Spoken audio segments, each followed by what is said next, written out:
Hey, what's up? It's Miguel, and in this video we're going to talk about momentum. And here I am in Atocha. This is a train station. It's the biggest train station in Madrid, and we're going to talk about momentum with this background because I think the analogy of the train is very indicative of what actually momentum is, right? Sorry about the noise. This is Madrid. There's a lot of cars around all the time, you know, so it is what it is. Right, so momentum. What is momentum? To explain momentum, we're actually going to talk about what momentum isn't and the actual inverse of momentum. So imagine you do have momentum and imagine you do have your life set up and something drastic happens, like for example, a breakup, for example, a family member dies, for example, you lose your job, right? Something drastic that strips away all that momentum you created and all that time you've been dedicating to a certain thing. That's the complete opposite of momentum. And in those situations, or in a situation where you want to create momentum with a new skill, like for example, I'm doing with speaking, you have to break through initial barriers, right? You have to break through those initial barriers to actually get your life back in order, right? So when that thing's been stripped away from you, that was part of your identity, it was part of you, and that void that's been created might get you into depression or might get you into a little bit of a slump, but you have to understand that if you want to get out of that depression, if you want to get out of that slump, you have to build that momentum and you have to create a new structure in your life, because those habits that you had before created a structure, and those habits were momentum. They were that structure, right? So when you create a new structure in your life, what you do is you create an identity around that. We talked about that in the first video about belief.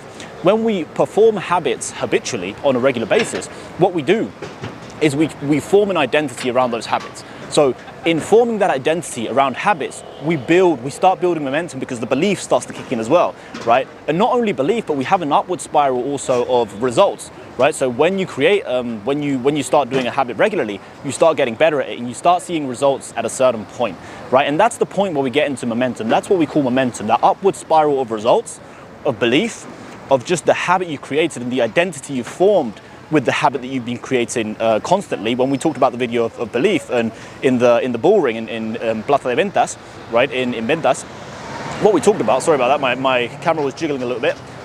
We talked about the fact that a painter thinks he's a painter, right, or sees himself as a painter because he paints every day, right?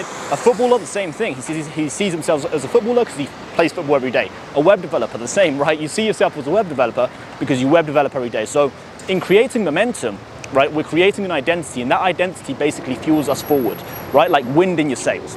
Okay, so let's give 3 analogies of momentum, 3 examples of momentum. So one example of momentum could be a rocket shooting up into the sky, right? Because initially a rocket requires fuel, requires a lot of energy, requires a lot of force to break through that first barrier to create momentum, right? And so imagine the rocket on the ground, right? It starts igniting, all the fire comes out and it starts slowly moving upwards, but it gets to a point where it starts moving upwards much, much faster, right? It starts to pick up speed, starts to move away from gravity, so it has less pull towards it, and it obviously ends up in outer space if everything goes correctly, all right? And in outer space, there is no limitation to how fast it can go because it just speeds up and speeds up and speeds up, and all the energy it exerts is super, super efficient to the point that it doesn't have to use energy to actually move. It can just go around the Earth in orbit and not use any energy. So it's moving but not using any energy. So this is a good analogy because it tells us that at the start of an activity, we have to use so much energy, we have to use a lot to get things moving. But once we have got things moving,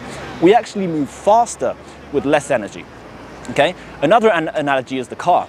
So in Europe, we have actually manual cars, right? In the United States, you probably have a lot of automatic cars. I'm sure you know what manual cars are. So we have gears in manual cars, right?